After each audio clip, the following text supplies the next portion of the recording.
if you start some of those habits now, it doesn't change the world for sure. It is not.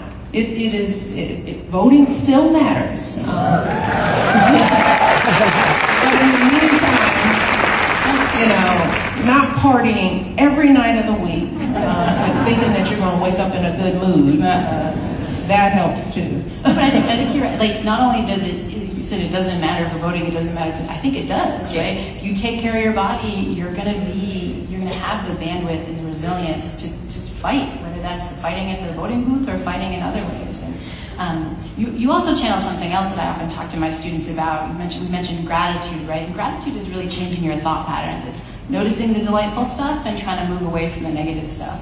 But there's other ways we can use our thought patterns to feel good. I think one of them is just thinking back, right? Getting a little bit of psychological distance. As Michelle said before, things have been bad before, right? And when you remember that, you're like, oh, we came back from it. We've come back from really awful stuff historically, especially if you look in long history. We've come back from really awful stuff. And what does remembering that do? It makes you realize, oh, things could be different. Even in a bad situation, I can see a path to something being better. What's that? That's hope. That's fighting your own cynicism right there. And one more thing.